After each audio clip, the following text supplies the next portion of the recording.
YCP నేతల ఆగడాలు శృతిమించుతున్నాయని ఎన్నికల సంఘం నిబంధనలకు తూట్లు పొడుస్తున్నారని వైసీపీ ప్రభుత్వాన్ని గద్దెకు దించేందుకు బీసీలు ఏకం కావాలని 139 బీసీ కులాల జేఏసీ చైర్మన్ మిరియం శ్రీనివాసులు తెలియజేశారు.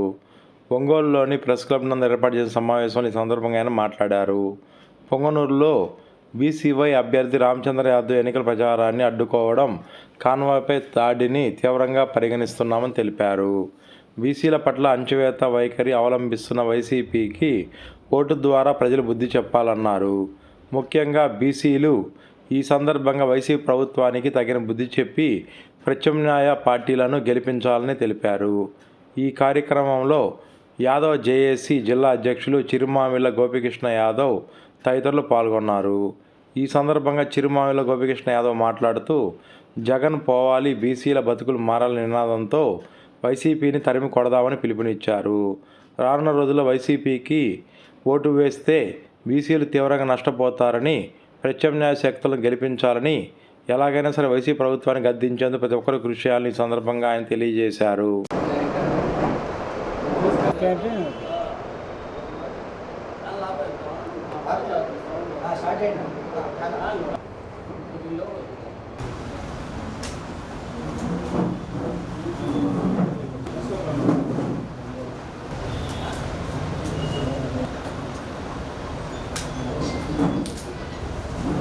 అసలు 139 బీసీ కులాలు చేసి రాష్ట్ర చైర్మన్ని ముఖ్యంగా ఈరోజు ఈ ప్రెస్ మీట్ పెట్టడానికి కారణం,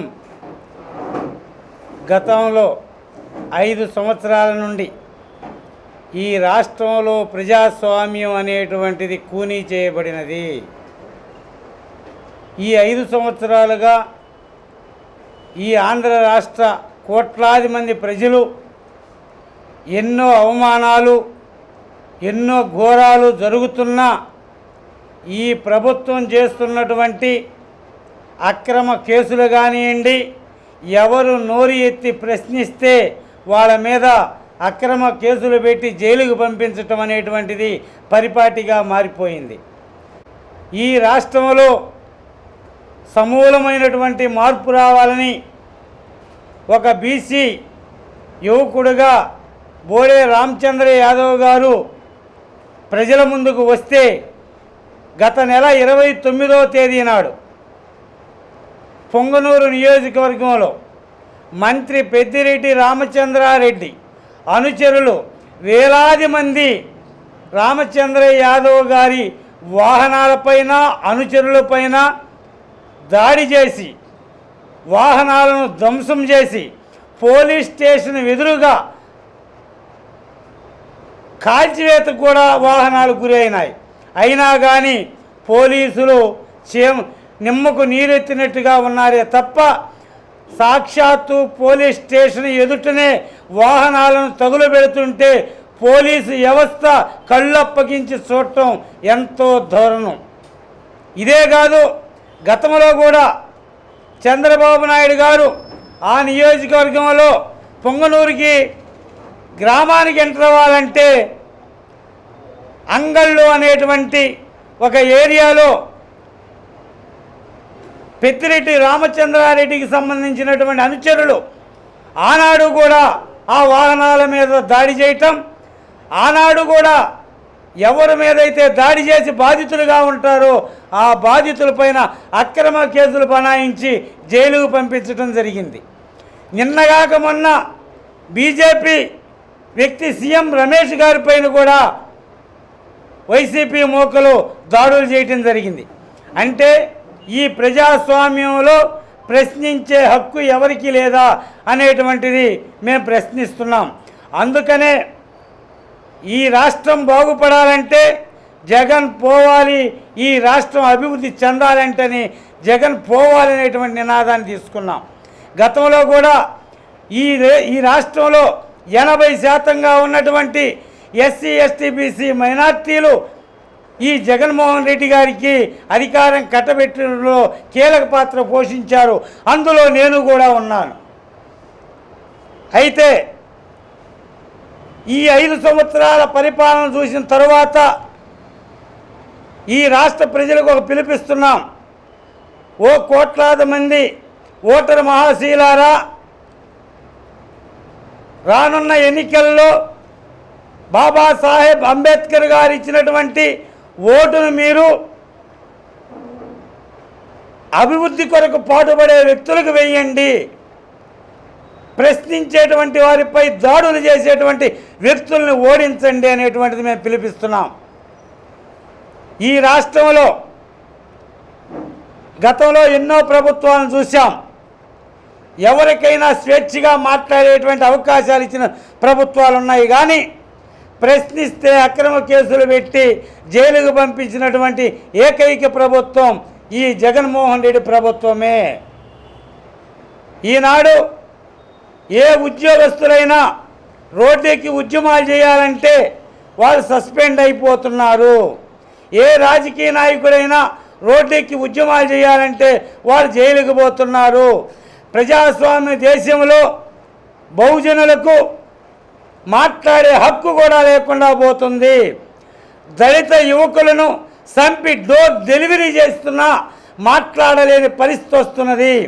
బీసీలపైన, బీసీ నాయకత్వాలపైన ఎంతో ప్రేమ ఉన్నట్టు నటిస్తూ ఆచరణలోకి వచ్చేటప్పటికీ ఎవరైతే బీసీలను బాగుపరుస్తారనుకుంటారో ఆ వ్యక్తుల పట్ల ఈ ప్రభుత్వం కఠినంగా వ్యవహరిస్తుంది. జగన్మోహన్ రెడ్డి గారు బీసీలు మా పార్టీకి ఎన్నుముక అని చెబుతున్న తరుణంలో బోడే రామచంద్ర యాదవ్ గారు ఒక బీసీ వ్యక్తి అయినప్పుడు అతన్ని అడుగడుగునా అడ్డుకుంటున్నటువంటి పెద్దిరెడ్డి రామచంద్రారెడ్డిపై ఎందుకు చర్యలు తీసుకోవట్లేదు? అతను ఒక షోడో సీఎంగా వ్యవహరిస్తూ ఈ వ్యవస్థని నాశనం చేస్తుంటే చూస్తూ ఉండటంలో ఆంతర్యం ఏమిటి అనేటువంటిది మేము ప్రశ్నిస్తున్నాం. రాజకీయంగా ఎన్నో ఒడిదుడుకులు జరుగుతున్న ఈ రాష్ట్రంలో రాజధాని లేని రాష్ట్రాన్ని సృష్టించినటువంటి ఈ జగన్మోహన్ రెడ్డి గారు ఈ రాష్ట్రంలో ప్రజలు స్వేచ్ఛగా మాట్లాడుకోవడానికి అవకాశం లేకుండా చేసినటువంటి ఈ జగన్మోహన్ రెడ్డి గారు ఉచిత పథకాల పేరుతో ప్రజలను మభ్యపెడుతూ నిత్యావసర వస్తువులు పెరుగుతున్నా ఇది ప్రజలకు కానరానట్టుగా నటిస్తూ ప్రజలను ఎత్తిన భారాన్ని మోపటం ఈ రాష్ట్ర ప్రభుత్వాన్ని చూస్తున్నాం. ఉచిత పథకాలు కాదు, శాశ్వత అభివృద్ధి చెందేటువంటి ఫ్యాక్టరీలు ఏమన్నా తీసుకొచ్చారా ఈ రాష్ట్రంలో అని చెప్పి మేము ప్రశ్నిస్తున్నాం. ఈ రాష్ట్రం అభివృద్ధి చెందాలంటే కొన్ని పరిశ్రమలు రావాలి, వాటిల్లో ఉద్యోగాలు ఉండాలి. ఆనాడు మాత్రం ఆ కుటుంబాల అభివృద్ధి చెందుతాయి తప్ప ఉచిత పథకాలు ఇచ్చి కోట్ల రూపాయలు దోచుకు తింటున్నటువంటి రాజకీయ వ్యవస్థను సృష్టించారు. మీరు ఒక ఎన్నడూ లేని విధంగా ఈ రాష్ట్రంలో 5 సంవత్సరాలు మీ పరిపాలన చూసాం. మీరు మంత్రుల్ని కేటాయిస్తారు, ఆ మంత్రులకు పవర్ ఉండదు. ఏనాడైనా ఏ ఒక్క ఎస్సీ ఎస్టీ బీసీ మైనార్టీ మంత్రి తన శాఖ గురించి ప్రెస్ మీట్ పెట్టి తన శాఖ గురించి వివరించినటువంటి సందర్భం ఉందా అని మేము ప్రశ్నిస్తున్నాం. అదేవిధంగా ఎమ్మెల్యేల పరిస్థితి కూడా వాళ్ళు స్వేచ్ఛగా మాట్లాడేటువంటి అవకాశాన్ని కల్పించేవా జగన్మోహన్ రెడ్డి గారు అని మేము ప్రశ్నిస్తున్నాం. అంటే సకల శాఖల మంత్రులని మీ సామాజిక వర్గానికి సంబంధించినటువంటి 4-5 వ్యక్తులను పెట్టుకొని ఈ రాష్ట్రాన్ని పరిపాలిస్తున్నావే తప్ప బాబాసాహెబ్ అంబేద్కర్ గారు ఇచ్చినటువంటి రాజ్యాంగాన్ని తుంగలో తొక్కిన ఏకైక ముఖ్యమంత్రిగా ఈ జగన్మోహన్ రెడ్డి గారు మిగిలిపోతున్నారు. అందుకనే ప్రజలు మరో స్వాతంత్రం పోరాటానికి సిద్ధం కండి. ఈ జగన్మోహన్ రెడ్డి గారు మళ్ళీ కానీ వస్తే మనం వేసుకున్న ఓటు మనకు ఎన్నుపోటై తగులుతుంది. మన ఇంటిలోంచి మనం బయటికి రావాలన్నా కానీ ఈ యొక్క ఒక సామాజిక వర్గం జగన్మోహన్ రెడ్డి యొక్క సామాజిక వర్గం వారి యొక్క పర్మిషన్ తీసుకొని బయటికి రావాల్సిన పరిస్థితి ఏర్పడుతుంది. అందుకనే రాజకీయ మార్పు కోరుకుంటున్న ఈ రాష్ట్ర ప్రజలు అందరూ కూడాను ఒకసారి ఆలోచించి మరోసారి జగన్మోహన్ రెడ్డి గారికి అవకాశం ఇవ్వకుండా ప్రత్యామ్నాయంగా రాజకీయ వ్యవస్థ ఏర్పాటు చేసేదానికోసం గాను రాష్ట్రాన్ని అభివృద్ధి చెందేటువంటి శక్తులు ఎన్నుకునే విధంగా ప్రజలు తీర్పు ఇవ్వాలని చెప్పేసి మేము ఈ రాష్ట్ర ప్రజలకు పిలుపునిస్తున్నాం. కృష్ణ యాదవ్ జేఏసీ జిల్లా అధ్యక్షుడిని. ఈరోజు మన రాష్ట్రంలో జరుగుతున్న పాలన గురించి ప్రజలందరూ గమనిస్తూనే ఉన్నారు. మన రాష్ట్రంలో ప్రజాస్వామ్య పాలన కాకుండా ఒక అరాచకమైన పాలన, ఒక నియంత పాలన జరుగుతుంది. ఈ ముఖ్యమంత్రి నా బీసీలు, నా ఎస్సీలు, నా ఎస్టీలు అంటూ ఈ బీసీల మీద దాడులతోనే ఈ పరిపాలన జరుగుతూ ఉంది. మన రాష్ట్రంలో చూసుకుంటే సుమారు 300 మంది బీసీలు హత్యకు గురయ్యారు. ఈ 5 సంవత్సరాల్లో 800 మంది మీద తప్పుడు కేసులు పెట్టారు. దాదాపు 3000 మంది బీసీలు దాడులకు గురయ్యారు. మన పొరుగునే ఉన్న బాపట్ల జిల్లాలో అమర్నాథ్ అనే బీసీ బాలుడు తన అక్కని వేధిస్తున్నందుకు అడ్డుకున్నందుకు అతని మీద పెట్రోల్ పోసి సజీవ దహనం చేశారు. మన జిల్లాలో చినగంజంలో పద్మ అనే మహిళ, బీసీ మహిళ వైసీపీలో జాయిన్ అవ్వనందుకు ఆమెను వివస్త్రం చేసి దాడి చేశారు. పొంగనూరులో రామచంద్ర యాదవ్ గారు సాక్షాత్ ఎన్నికల్లో పోటీ చేస్తున్న అభ్యర్థి ప్రచారం చేసుకోవడానికి, ప్రజాస్వామ్యబద్ధంగా ప్రచారం చేసుకోవడానికి కూడా వీలు లేకుండా పోలీస్ స్టేషన్ ముందే సాక్షాత్తు అతని వాహనాలు తగలబెట్టి అతని మీద హత్యాయత్నం చేశారు. మళ్ళీ తిరిగి అతని మీదే కేసులు పెట్టారు ఈ పోలీసులు. ఈ విధంగా బీసీల మీద దాడులే లక్ష్యంగా పరిపాలన సాగుతూ ఈ ముఖ్యమంత్రి నా బీసీలు, నా ఎస్సీలు, నా ఎస్టీలు అంటాడు.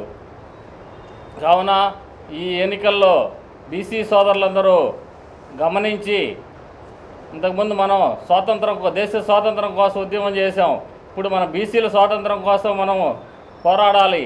సమయం లేదు. ఇప్పుడు కానీ పోరాడకపోతే మన బీసీలు బానిసలుగానే బతకాల్సి వస్తుంది. మనకు మాట్లాడే హక్కు కూడా ఉండదు. అందువల్ల బీసీలందరూ ఐకమత్యంగా ఈ జగన్ పోవాలి, బీసీల బతుకులు మారాలి. ఇదే మన నినాదంగా మనం రానున్న ఎన్నికల్లో ప్రతి ఒక్క బీసీ సోదరుని చైతన్యవంతం చేసి అందరినీ కలుపుకొని పోయి జగన్ దిగిపోయే వరకు మనం విశ్రమించకుండా పోరాడాలి అని కోరుకుంటూ, మళ్ళీ 56 కార్పొరేషన్లు, బీసీ కార్పొరేషన్లు చేశాడు ఈ ముఖ్యమంత్రి. 56 మంది వాళ్ళ పార్టీ వాళ్ళకి పదవులకు తప్పితే 56 కార్పొరేషన్ల నుంచి ₹1 నిధులు కూడా లేవు. బీసీ సప్లాన్ దాదాపు 75,000 కోట్ల రూపాయలు పథకాలకు మళ్లించాడు. బీసీ సప్లాన్ ద్వారా బీసీలకు చెందాల్సిన డబ్బుని. ఈ విధంగా ప్రతి విషయంలోనూ బీసీలకు అడుగడుగున అన్యాయమే జరిగింది. కావున ఈ బీసీ సోదరులందరూ ఐకమత్యంగా పనిచేసి జగన్ పోవాలి, మన బీసీల బతుకులు మారాలి, ఇదే మన నినాదంగా శ్రమించి ప్రతి ఒక్కరికి తెలియజేసి జగన్ దిగిపోయే వరకు మనం విశ్రమించకుండా పనిచేయాలని కోరుకుంటున్నాం.